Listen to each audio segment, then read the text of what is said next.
Sa huling video natin ay ni-review natin yung ganitong klaseng dividing network na mabibili sa Shopee. So murang-mura lang siya mga boss. Ngayon, ito ay isang two-way na dividing network. So ito yung pinaka-output niya, dalawa lang, yung treble at saka base. So dalawa lang, low at saka high. Yan. Tapos ito yung input niya. Then bakit tatlong capacitor niya? Kasi ito ay option o selector. Dito halimbawa sa high, dalawang capacitor. Ito naman sa base at saka pure base o kaya mid base. So pwede mo siyang, ipaghinang mo siya, yung pinaka jumper niya, magbabago yung frequency dito sa low. So magiging mid base siya. Dito naman ay dalawang option ng tweeter. So dalawang klaseng capacitor yung kinakabit. Isa 3.3 or 1.5. So nakagawa ko ng ideya, pwede pa natin tong i-upgrade o gamitin gagawin natin tong 4-way. Yeah. Ayusin natin yung up. So gagawin natin tong 4-way.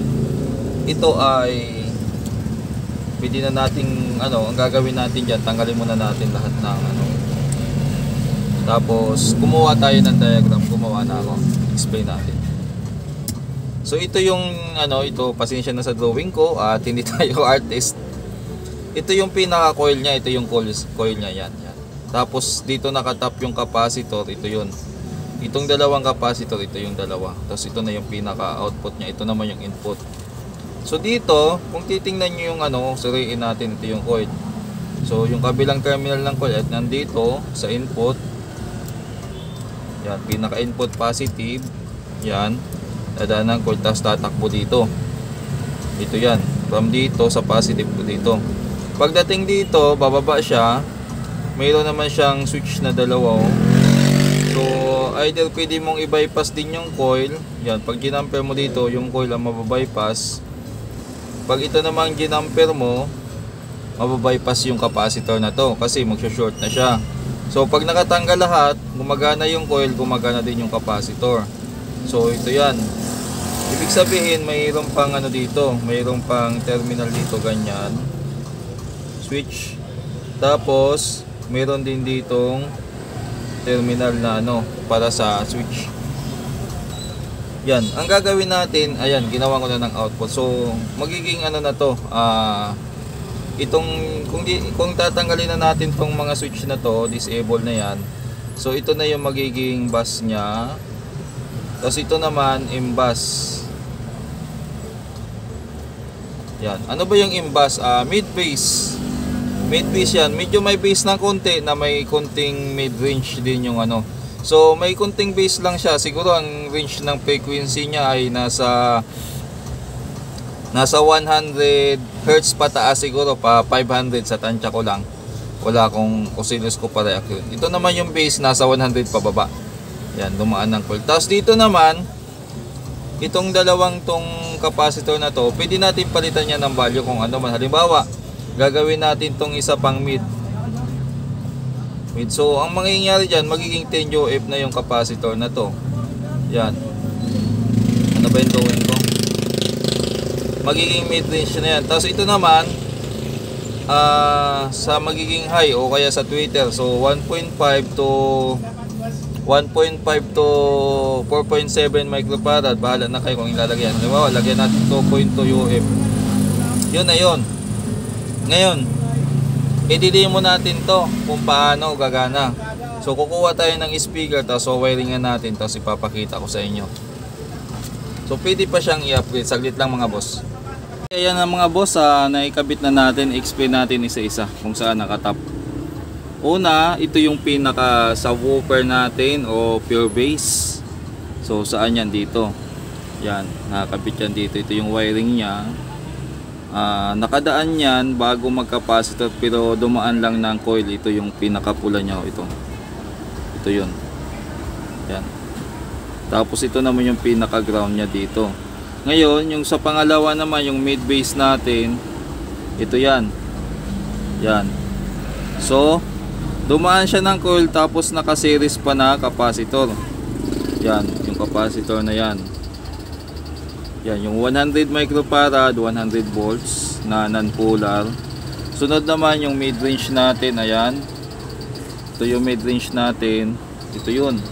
So, negative niya, negative rin. Tapos yung pinaka, ano niya, positive niya, nakaseries sa capacitor. Nagpalit tayo ng capacitor dyan, ayan o.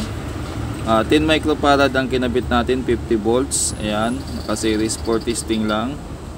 So, ito yung pinaka-input niya. Capacitor dyan, tapos dito tapos papunta na ng mid-range. Yung tweeter naman, ito yung sa tweeter, yung normal na connection. Ito yung ginamit natin na capacitor, tapos nakasaklob yan yung ano. So 1.5 ang ginamit natin na capacitor, 100 volts. Ayan. So yan yung pinaka setup nya mga boss. Nagpalit lang tayo dito ng capacitor na isa. Itong tinanggal natin tong 3.3 at pinalitan natin ng 10 microfarad. So testing na natin. Volume tayo. So kung mapapansin nyo, ito yung subwoofer, oh, mas magalaw siya kumpara dito sa mid bass. Yan. Ito naman yung boses. Yan, ito yung tweeter.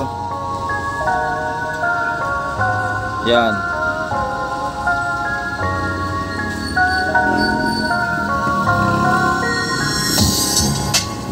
Makalansing din. Testing na nyo yung bass nya.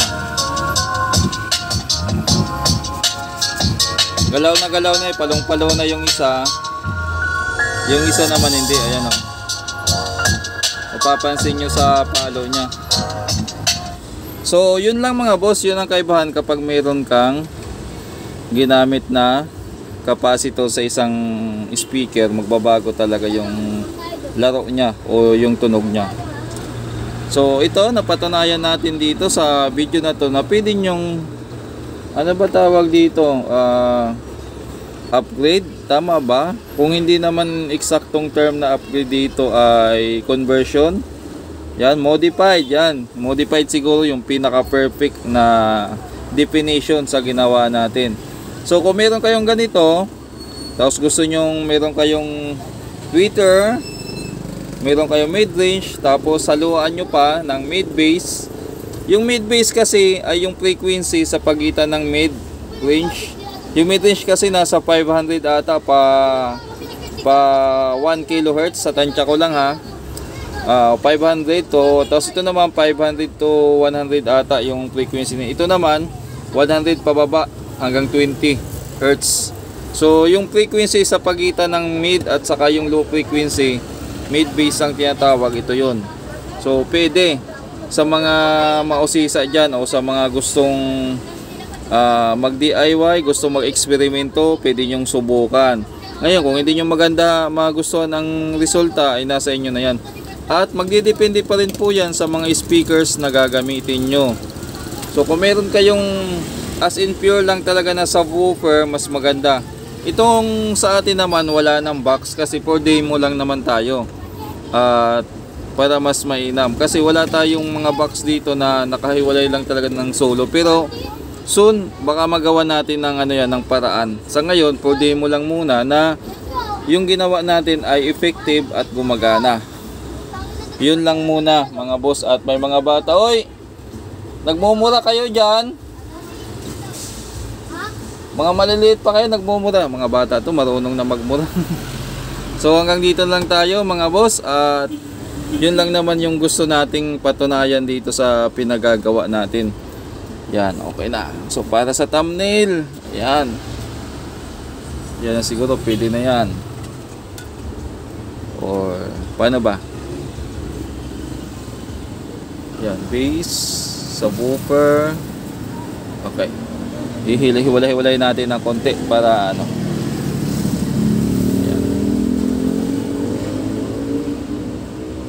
Iwalay pa natin yan. So pwede na siguro yan mga boss. Ayan.